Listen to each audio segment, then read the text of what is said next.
Hello दोस्तों, स्वागत है आप सबका मेरे यूट्यूब चैनल रोहिणी क्लासेस में। तो आज हम क्लास 11th की पॉलिटिकल साइंस का चैप्टर 1 का पार्ट 3 देखने जा रहे हैं, जिसका नाम है संविधान क्यों और कैसे। इसके बारे जो है इसके पहले हमने जो है ये देखा था कि हमें संविधान की आवश्यकता है क्यों, क्या है हमारी आवश्यकता संविधान की।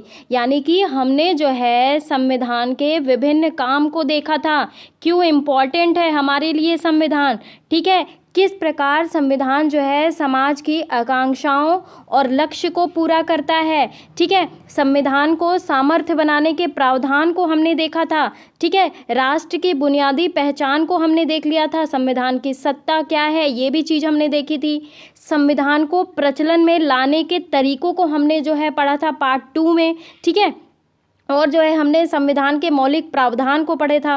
आज हम बात करेंगे ना संस्थाओं की संतुलित रूपरेखा, और जो है हम ये देखेंगे कि भारतीय संविधान आखिर बना कैसे, किन लोगों ने भारतीय संविधान को बनाया है ना, कब बन रेडी हुआ, संविधान सभा का स्वरूप क्या था। ये सारी चीज़ों का डिस्कशन ना हम आज करेंगे। तो देखिए, आज का लेक्चर बहुत ही इंटरेस्टिंग और इम्पॉर्टेंट होने वाला है, तो गाइस बिल्कुल मिस मत करिएगा और स्किप मत करिएगा, पूरा वीडियो ज़रूर देखिएगा।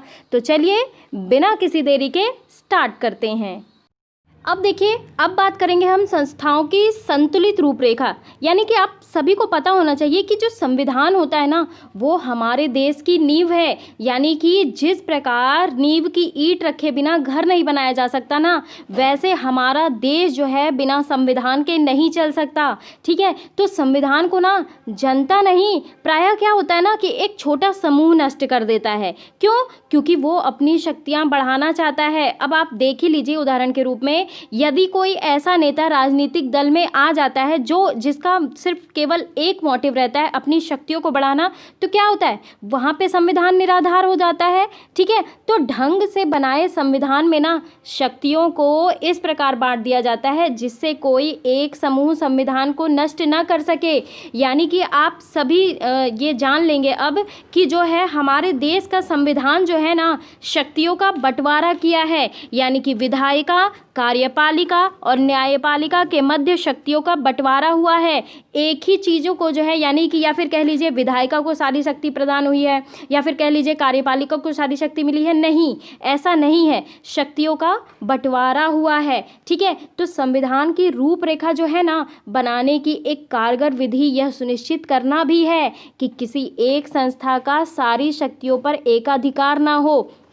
मैंने आपको क्लास 9th में जर्मनी के नाज़ीवाद वाला चैप्टर पढ़ाया है कि किस प्रकार जो है वहाँ पे हिटलर तानाशाह हो गया था, क्योंकि सारी शक्तियाँ जो है हिटलर के पास थी, वहाँ पे उसका एकाधिकार हो गया था। तो वो जो है जो वहाँ के संविधान को तो नष्ट कर ही दिया गया था, क्योंकि वो सारी शक्तियाँ अपने आप को लेना चाहता था, नाज़ीवाद को बढ़ाना चाहता था। ठीक है, यही चीज़ मैं आपको बताने का प्रयास कर रही हूँ। अब देखिए, ऐसा करने के लिए ना शक्तियों को कई संस्थाओं में बांट दिया जाता है। अब उदाहरण के लिए हम समझने का ये प्रयास करते हैं कि भारतीय संविधान जो है ना शक्तियों को एक समान धरातल पर विधायिका, कार्यपालिका और न्यायपालिका जैसी संस्थाओं और स्वतंत्र संवैधानिक निकायों जैसे निर्वाचन आयोग आदि में बांट देता है। अच्छा, मैं आपको एक चीज़ और बता दूं कि देखिए, कानून बनाने की शक्ति भले ही संसद के पास है, लेकिन अगर यदि उसमें कुछ भी चीज़ क्लेश का काम होता है तो उसकी जांच कौन करता है? न्यायपालिका करती है। न्यायपालिका ये देखती है कि इससे जनता कितनी प्रभावित हो रही है, जनता के मूल अधिकारों का हनन तो नहीं हो रहा है। तो कानून बनाने की शक्ति तो विधायिका के पास है, लेकिन उसकी जाँच करने की शक्ति किसके पास है? न्यायपालिका के पास। ठीक है, ये चीज़ ध्यान रखेंगे। अब देखिए, क्या है ना, इससे जो है एक चीज़ सुनिश्चित हो जाती है। क्या होती है, ये क्वेश्चन उठता है। अब देखिए, यदि जो है कोई एक संस्था संविधान को नष्ट करना चाहे तो दूसरी उस पर लगाम कस सकती है। यानी कि शक्तियों का बंटवारा जो है 3 शक्तियों के बीच किया गया है। ठीक है, तो यदि कोई एक संस्था जो है संविधान को नष्ट करना चाहेगी तो क्या होगा, दूसरी संस्था जो है उसके अतिक्रमण को नियंत्रित कर लेगी। ठीक है, अब आपको मैं अगर उदाहरण के माध्यम से ये समझाने का प्रयास करूँ, आपके घर में 3 मेंबर हैं, तीनों को आपने जो है समान रूप से अधिकार दिया है। ठीक है, तो यदि कोई एक गलत कार्य करेगा तो क्या होगा, ये दूसरी वाली शक्ति जो है इसके अतिक्रमण को रोकने का नियंत्रित करने का प्रयास करेगी, या तो तीसरी वाली। ठीक है, तो यही चीज़ यहाँ भी होता है। ठीक है, और देखिए, अवरोध और संतुलन के ना कुशल प्रयोग ने भारतीय संविधान की सफलता सुनिश्चित की है। अब आप देखिए, यदि कोई बिल होता है वो डायरेक्ट तो गवर्नमेंट द्वारा पास हो नहीं जाता है, उस पर बहुत बहस होती है गाइज। पहले उसका बेनिफिट्स लॉस देखा जाता है कि जनता के ऊपर इसका कैसा इम्पैक्ट पड़ेगा, ठीक है। फिर जाके है वो लोकसभा में पास होगा, देन वो राज्यसभा में जाएगा, फिर वो राज्यसभा में पास होगा, इसके पश्चात वो राष्ट्रपति के पास जाता है, सिग्नेचर होता है। और यदि इसके बावजूद अगर उसमें कुछ चीज़ जो है कमी रहती है तो इसकी जांच कौन करता है? न्यायपालिका करती है, ठीक है। मैं ये बताने का आप लोगों को प्रयास कर रही हूँ। अब देखिए, संस्थाओं की रूपरेखा जो है बनाने में इस बात का भी ध्यान रखा जाता है कि उसमें बाध्यकारी, यानी कि जैसे कोई नियम होता है ना कि आपको मानना ही मानना पड़ेगा, तो उसमें जो है बाध्यकारी मूल्य, नियम, प्रक्रियाओं के साथ ही अपनी कार्य प्रणाली को लचीला या संतुलन करना होना चाहिए, यानी कि जिससे जो है ना बदलती आवश्यकताओं और परिस्थितियों के अनुकूल अपने को ढाल सके। अब देखिए, जब हमारा देश स्वतंत्र हुआ तो उस समय स्थिति क्या थी और आज की स्थिति क्या है? जाहिर सी बात है, स्थितियां बहुत ज़्यादा चेंजेस आई हैं, हमारी आवश्यकताएं भी जो है बदली हैं, परिस्थितियां भी चेंज हुई हैं, ठीक है। तो उस हिसाब से ना ढाल सके, इतना लचीलापन संविधान में होना चाहिए। और ज़्यादा कठोर संविधान भी नहीं होना चाहिए, कठोरता होनी चाहिए लेकिन पूरा का पूरा कठोर नहीं होना चाहिए, ठीक है। ज़्यादा कठोर संविधान जो है परिवर्तन के दबाव में नष्ट हो जाता है। और दूसरी ओर यदि हम देखें, यदि संविधान बहुत ज़्यादा लचीला हो जाएगा कि आए दिन चेंजेस होते रहेंगे, तो इससे क्या होगा? इससे समाज को सुरक्षा या पहचान नहीं मिल सकेगी ना। तो देखिए, हम अगर अपने भारत के संविधान की बात करें ना, तो ये लचीला भी है, कठोर भी है, लचीला भी है, कठोर भी है, ठीक है। तो सफल संविधान जो होता है ना, वो प्रमुख मूल्यों की रक्षा, हमारे वैल्यूज़ की रक्षा करने और नई परिस्थितियों के अनुसार स्वयं को ढालने के एक संतुलन जो है रखते हैं। आप भारतीय संविधान निर्माताओं की समझदारी के ना 9वें अध्याय में बहुत अच्छे तरीके से महसूस करेंगे, आगे हम देखेंगे इसके बारे में, लेकिन आज हम सिर्फ और सिर्फ बात करेंगे संविधान के बारे में, ठीक है। अब देखिए, जो समझदारी है ना, जिसमें जो है भारतीय संविधान को एक जीवंत दस्तावेज की संख्या दी है। जीवंत दस्तावेज की संख्या कैसे? कि देखिए, आज जो भी चीज़ इम्प्लीमेंट होती है, जो भी कानून बनाए जाते हैं, जो भी न्यायपालिका के द्वारा डिसीजन लिए जाते हैं, किसके तहत लिए जाते हैं? संविधान के तहत ना। यही तो कहा जाता है कि हमारे कॉन्स्टिट्यूशन में ऐसी चीज़ें मना है, हमारे कॉन्स्टिट्यूशन जो है ये राइट देता है जनता को, हमारा कॉन्स्टिट्यूशन जो है ये न्याय देता है, हमारे कॉन्स्टिट्यूशन के तहत हम मूल अधिकारों के हनन के द्वारा हम रिट दायर कर सकते हैं। ये कौन है? ये संविधान ही तो बताता है ना।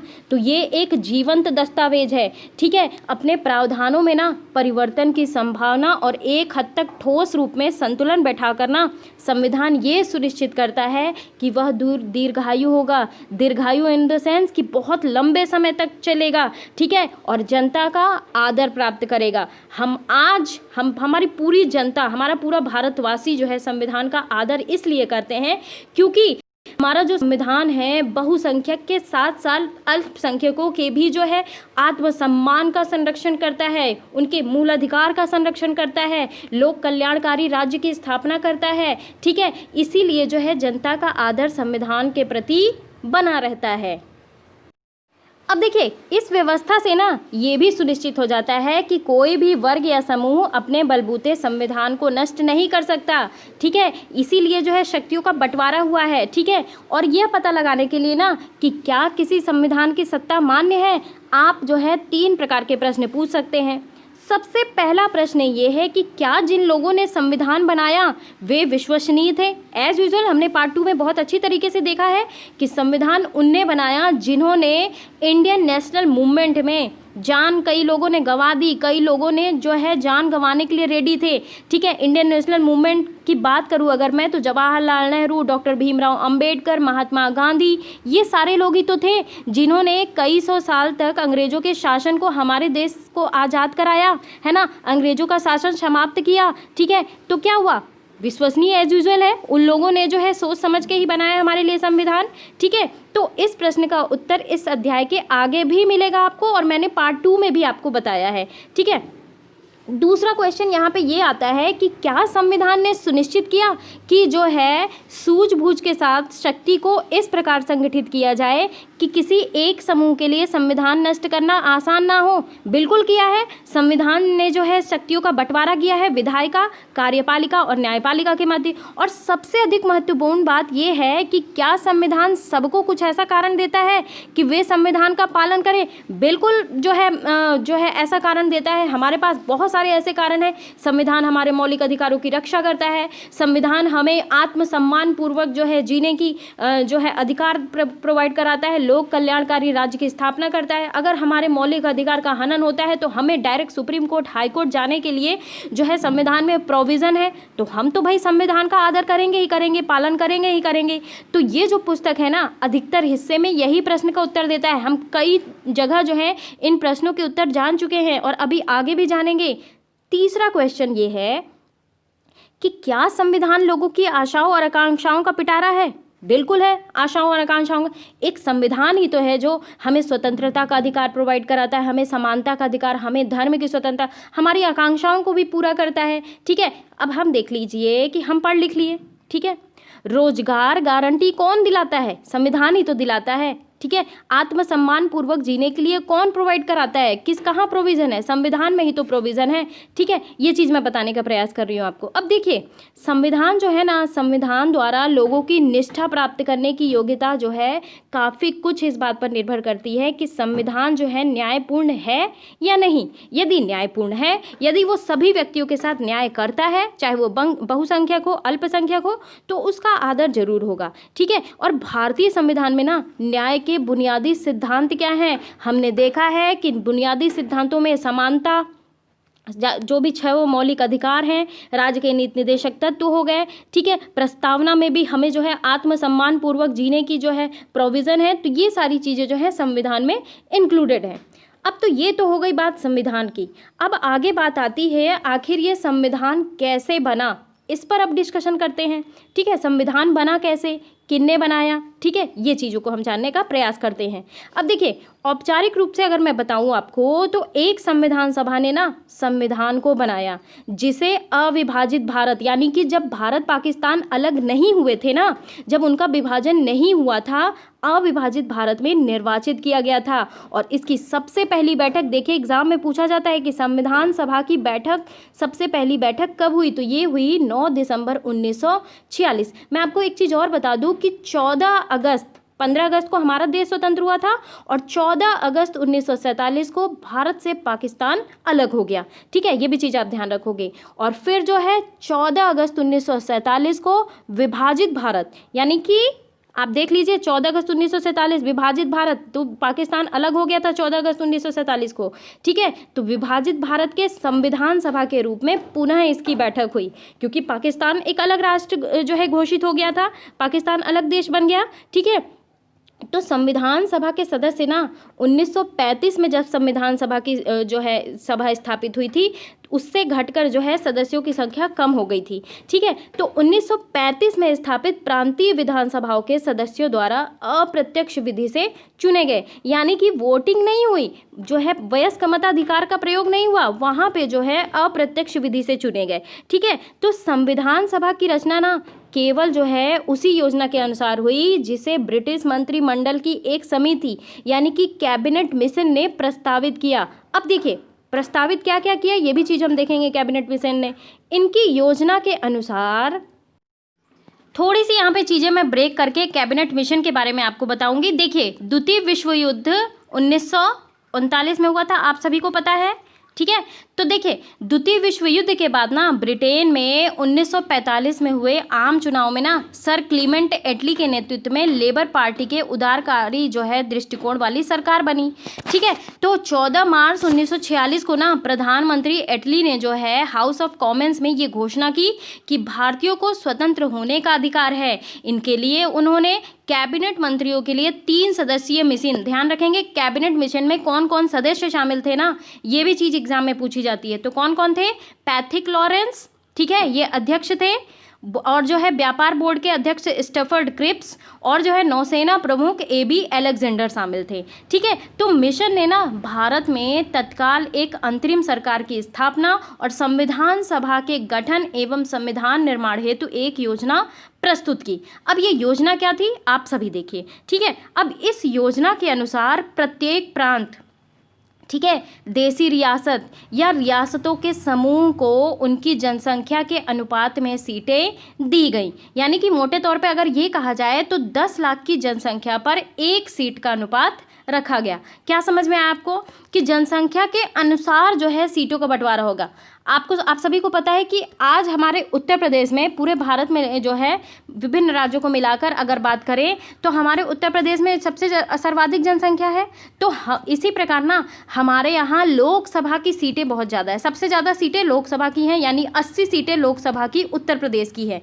तो ये चीज़ जो है ना, तभी इसका खाका तैयार हो गया था जब कैबिनेट मिशन आया था। यानी कि जहाँ पे जनसंख्या जिस राज्य में ज़्यादा होगी, यानी कि 10 लाख की जनसंख्या पर एक सीट का अनुपात रखा गया। ये चीज़ आप लोग ध्यान रखोगे, जिसके परिणाम स्वरूप ना ब्रिटिश सरकार के प्रत्यक्ष शासन वाले प्रांतों को 292 सदस्य चुनने थे और देशी रियासतों को जो है न्यूनतम 93 सीट आवंटित की गई थी। दूसरी चीज़, प्रत्येक प्रांत की सीटों को 3 प्रमुख समुदायों यानी कि मुस्लिम, सिख और सामान्य में उनकी जनसंख्या के अनुपात में बांट दिया गया। यानी कि जिसकी जिस प्रकार जनसंख्या रहेगी, जिस जाति की, उस प्रकार जो है उनकी सीटों का बंटवारा होगा। ठीक है, वो जो है संख्या के आधार पर।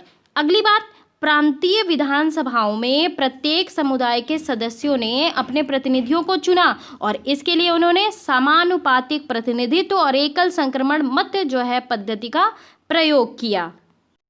यहाँ पे 2 टर्म जो है बहुत इंपॉर्टेंट आ रहा है, मैं आपको ये बताने का प्रयास करूँगी कि समानुपातिक प्रतिनिधित्व क्या होता है। अब देखिए, बहुत अच्छे तरीके से समझिएगा क्योंकि आपको ये आगे बहुत काम आने वाला है। ठीक है, प्रत्येक पार्टी, ठीक है, ध्यान रखेंगे, प्रत्येक पार्टी जो है चुनावों से पहले ना अपने प्रत्याशियों की जो है प्राथमिकता सूची यानी कि प्रेफरेंस सूची जो है, कि प्रेफरेंस सूची यानी कि जैसे कि पहले नंबर पे हमें ये पसंद है, दूसरे नंबर पे हमें ये पसंद है, तीसरे नंबर पे ये पसंद है। ऐसे आप लोग अपनी डिश पसंद करके बताते हो ना कि हमें पहले नंबर पे ये खाना पसंद है, दूसरे नंबर पे ये खाना।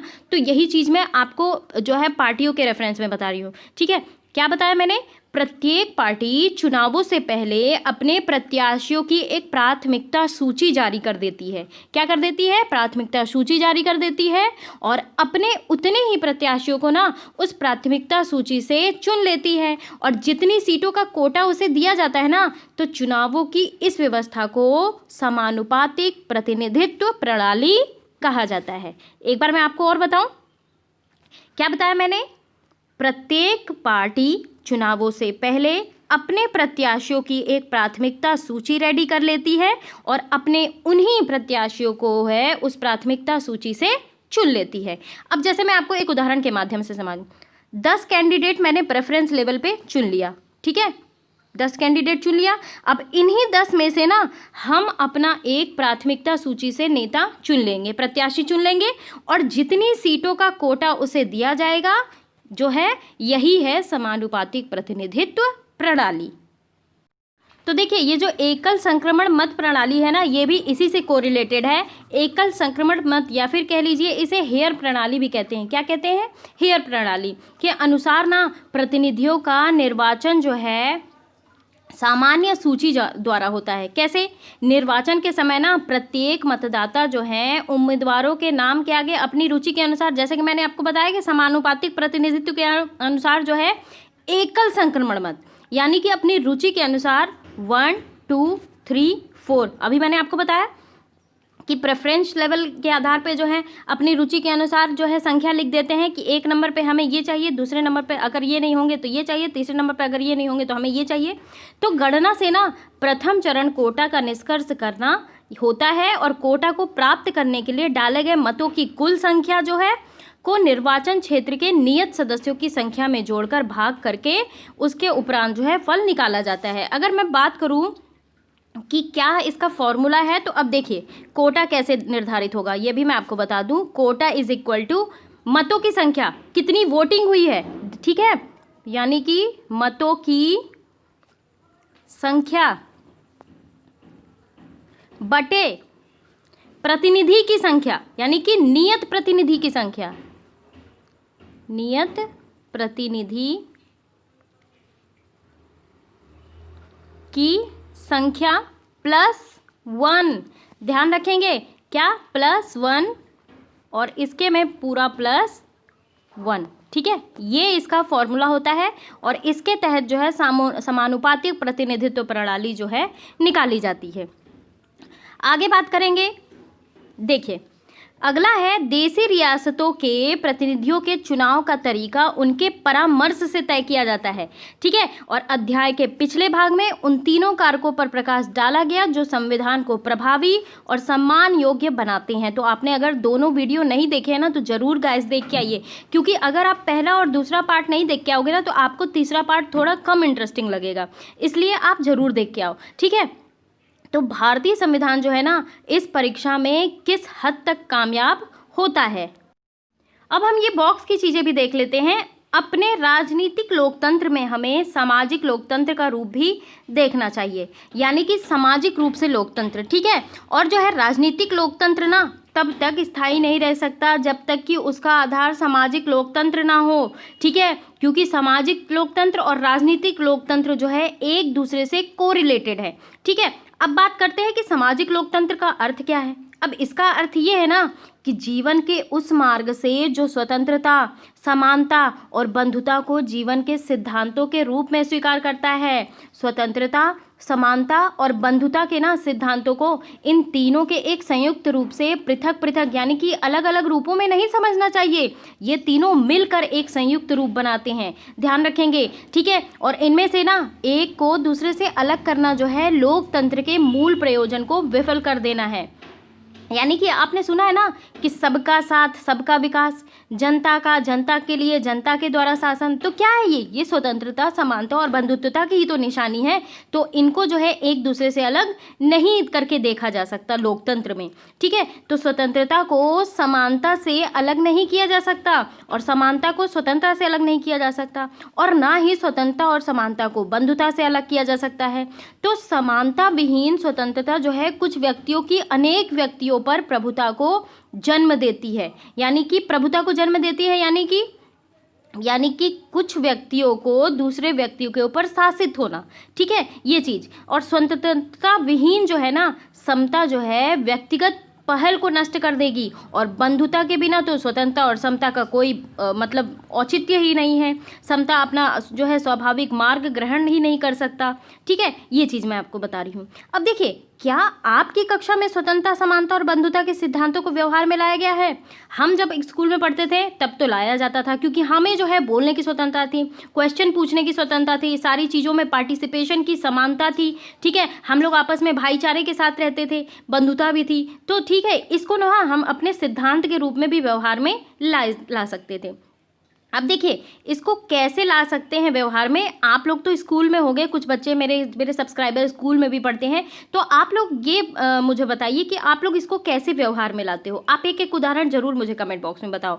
ठीक है, तो चलिए यहीं समाप्त कर रही हूँ मैं वीडियो को, और अगला वीडियो जो है बहुत इंटरेस्टिंग होने वाला है, क्योंकि मैं आपको बताऊंगी कि संविधान सभा का स्वरूप क्या था, अंतरिम जब सरकार बनी तो कौन कौन जो है, जैसे श्रम मंत्री कौन हुआ, रक्षा मंत्री कौन हुआ, तो ये एग्जाम में पूछा जाता है पहले, और इस एट द प्रेजेंट टाइम के लोग ही पूछे जाते हैं, तो ये आपको पता होनी चाहिए। तो ये मैं आपको अगले जो है पार्ट में बताऊँगी। वीडियो जो है ना मेरा पर्पस ये नहीं है कि मैं पार्ट वाइज थोड़ी थोड़ी चीज़ें आपको बताऊंगी ना, तो आपको जो है इंटरेस्टिंग भी लगेगा। और जो है बहुत लंबा वीडियो मैं खुद नहीं देखना पसंद करती, तो मैं ये सोचती हूँ कि मेरे स्टूडेंट्स भी है जो है लंबा वीडियो देखना नहीं पसंद करेंगे, क्योंकि एक दिन में अगर जब थोड़ी चीज़ें पढ़ेंगे ना तो हमें वो चीज़ें जो है ना याद रहती है, और दूसरे दिन हम रिकॉल करते हैं वही चीज़ें, तो हमें चीज़ें याद रहती है। इसलिए मैं जो है ना 20-25 मिनट से ज़्यादा वीडियो बनाने की कोशिश नहीं करती हूँ, क्योंकि उबाऊ हो जाता है ना। मैं समझ सकती हूँ कि उबाऊ हो सकता है, क्योंकि थोड़ा सा जो है ना राजनीति विज्ञान अगर आप समझने का प्रयास करोगे ना तो बहुत इंटरेस्टिंग लगता है, बहुत इंटरेस्टिंग। क्यों? क्योंकि हमारा देश जो है स्वतंत्र कैसे हुआ, कैबिनेट मिशन क्या है, ठीक है, अंतरिम सरकार क्या हुई, किसने हमारे संविधान को बनाया, संविधान क्या करता है, बहुत सारी ऐसी चीज़ें हैं जिसमें हमें अपने राइट्स को जानने का जो है वो मिलता है। तो इससे आपको ना अपनी ही चीज़ें पता लगती हैं। तो आप प्लीज़ कंसंट्रेट होकर पढ़ा करिए। आपको मैं दावा करती हूँ कि आप एनसीईआरटी पढ़ लोगे ना 12th तक की, तो आपके जो है राजनीति विज्ञान के कोई भी क्वेश्चन नहीं रुकेंगे। ठीक है, तो चलिए यहीं मैं अपनी वाणी को विराम देती हूँ। आपसे मैं सिर्फ एक चीज़ कहती हूँ कि आप इसे शेयर कर दिया करिए, एकदम बिल्कुल वायरल कर दीजिए मैम के वीडियो को। ये आप लोग की रिस्पॉन्सिबिलिटी है। जिस प्रकार मैं अपनी रिस्पॉन्सिबिलिटी निभा रही हूँ, आप लोगों को भी अपनी रिस्पॉन्सिबिलिटी निभानी होगी, है ना। तो चलिए यहीं मैं अपनी वाणी को विराम देती हूँ। Thank you very much.